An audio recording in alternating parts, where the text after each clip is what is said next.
Hi gardeners. June in coastal Virginia is a time of great harvest, but not always what you think. For example, here's some nice but smallish cabbage that we just harvested today. I've cleaned these up because I'm going to show you how they look before they're clean, and it's not pretty. But how many people are harvesting cabbage in the height of summer in Zone 8A? We'll show you how we did it. Remember our cold frames in the winter that allowed us to grow spinach all winter? We now use them as a shade to grow cabbage. We have been hitting these things with Bacterium thuringiensis spray, that's organic, but as you can see, slugs and other things are eating at them, but inside you can see that there are heads of cabbage that we can harvest, and that'll be harvested next week. So these are coming out to be about a pound each, and that is a lot of coleslaw. Now, another thing that we've been working on, of course, is our beans. We have 36 beans now in bed number one, infamous bed number one, and we can see the flowers beginning here on several plants.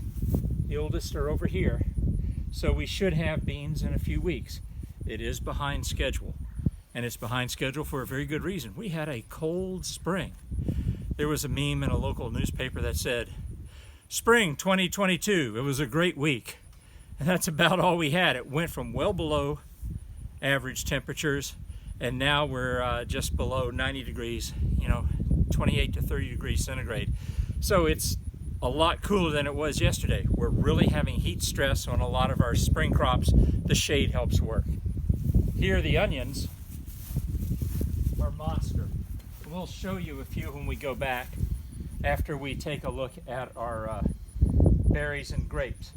But these are still spring onions, about as thick as a thumb or more. These are the ones we've left to grow. A few carrots left. We had a very good carrot harvest. Still some garlic to pull out of the ground. That's the last of the garlic. We had over 100 bulbs of garlic this year.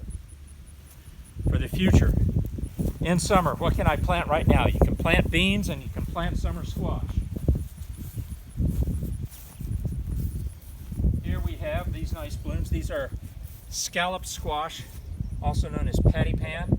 They will grow to be about 2 inches around, and 3 or 4 of those will make a great side dish. And as you can see, we have 1, 2, 3, 4, 5 blooms and a couple more over here, so it's just beginning. Here the kohlrabi, and there's a cabbage moth. Remember, kohlrabi is of the cabbage family. This is now about as big as you want to let it get, over 3 inches wide. So any wider, that will become woody. So once again, this is the end of the growth time. We just harvested a huge one, and we'll show you that in just a minute. But let's go take a look at the blueberries. Blueberries and grapes here, and peach trees, are a favorite of the Japanese beetle. The Japanese beetle decimates crops, so we broke organic. We use 7 Dust, which is very effective against Japanese beetles. We also have a Japanese beetle trap, which I'd love to show you. Brad says I'm fascinated by it, and he's right.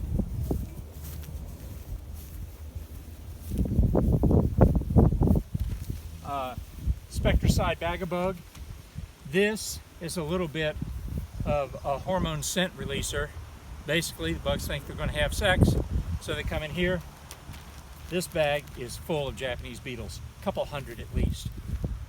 So you can see how we have pulled them away from our scuppernongs. There's still some around, but there's not enough to really do damage when you combine with a spray, with the powder form. See, there's one landing right now, and he just went inside. There's another. They're still capturing these Japanese beetles, and every one that goes in the bag is not going to chew on the plants.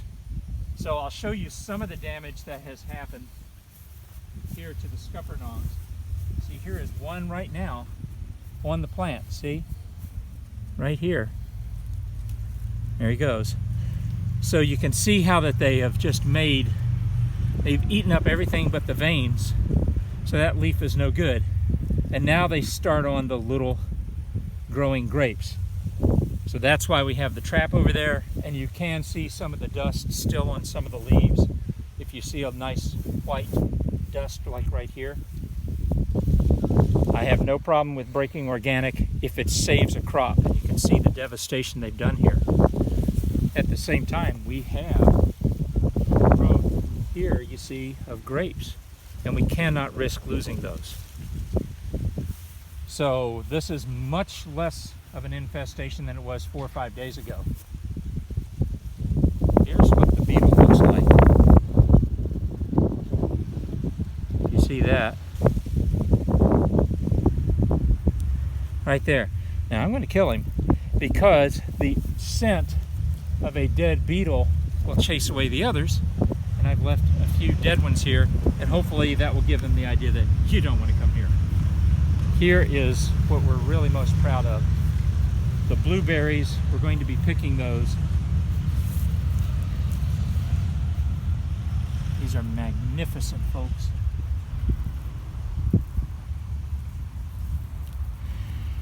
We're going to have a half a gallon easy, and as long as we can keep the bugs off of them, we'll have a really nice healthy harvest of blueberries. Both of our mature bushes are just loaded, and you can see how important it is to keep those protected.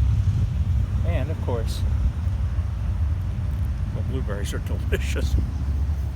All right, we'll go back and I'll show you the harvest, and then we'll call it quits and we'll get back to work here. Spectricide Bag-A-Bug, very cheap and an effective method. And you can see how many bugs are in here. All right. My cabbage moth. It's okay, we now have a squadron or two of dragonflies around, and they're starting to take care of a lot of the pests.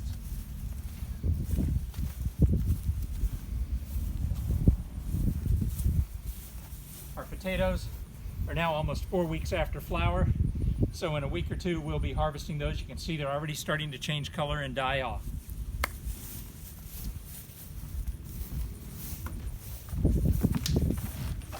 So we got 4 nice but smallish cabbage.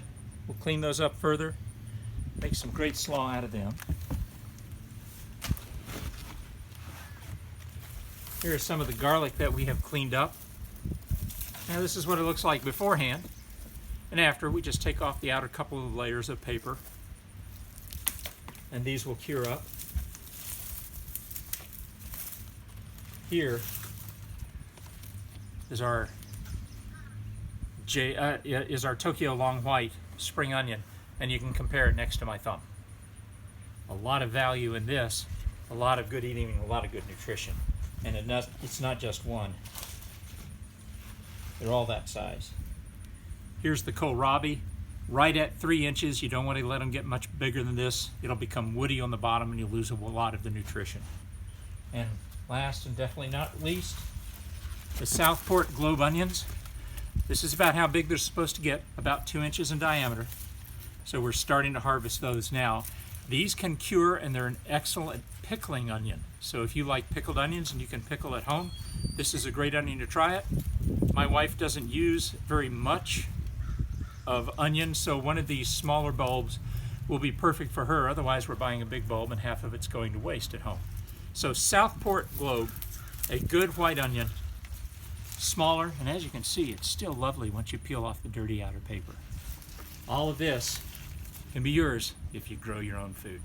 Thanks, folks. Don't forget, like, share with a couple hundred of your closest friends. Really help me push on. We're just 1 away from 300 subscribers. I like to see that. Thank you all for your support. Bye-bye.